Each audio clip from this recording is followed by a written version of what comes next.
Everybody, Sean Eiferman here with your next level nugget. I've had an interesting week this week. It's all about the number 2 for me and Boy Scout stuff. I was never a Boy Scout, never a Y Indian guide. I was never a Girl Scout. I love their cookies. Yeah, anyway, I've had 2 people this week show up to my house in a frantic tizzy because one guy didn't have a mic stand for his gig. These are professional musicians, by the way, in Vegas. Didn't have a microphone stand for his gig, and the other guy, going crazy at 8 o'clock at night for a 9 o'clock start time, didn't have a guitar. His acoustic guitar, the pickup where you plug in, somehow broke, and he didn't have a backup guitar, which just blew my mind, but gave me an idea for the next nugget, and that is this. If you want to be a professional musician, you need to be a bit of a Boy Scout. You have to have 2 of everything, like literally everything. You have to be prepared, be prepared, be prepared. I'm telling you, it blew my mind that these guys are booking shows in the entertainment capital of the world and don't have a second microphone stand. How do you not have a backup guitar? So I am not bragging, but I have 2 of everything, like literally everything. I drive a minivan all these years because I have to be able to fit 2 of everything. You know why? This is the most important part of this nugget.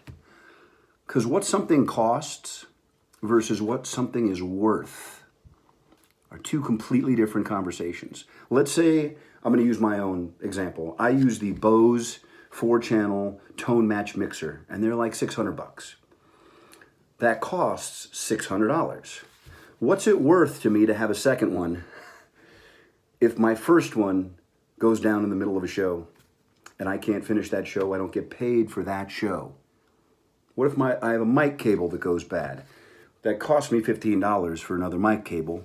What if this guy with no second mic stand gets to the gig and for $35, it's what it would have cost him to have a second mic stand with him, what's it worth? You know what I mean? What's it worth to you to only not have those, but to have them, right? It shows that you're professional, you're reliable, and you're a bit of a Boy Scout. So there you go. Those are my double nuggets. Be a Boy Scout. That's really my point of this thing, is totally be prepared. Have 2 of everything that makes sense. Obviously, if you're a drummer, it's very difficult to have 2 full drum sets on your gig. You know what I mean? If you play a grand piano, come on. You know what I'm saying. Let's be reasonable, people. But there you go. That's my nugget. Yeah, be a Boy Scout. And then really take a look at things in that mindset of what something costs you versus what it's worth, both to have it and not to have it. I think it'll start to make sense once you look at things like that in that way. And maybe fewer people will show up at my door asking me for stuff. See you later.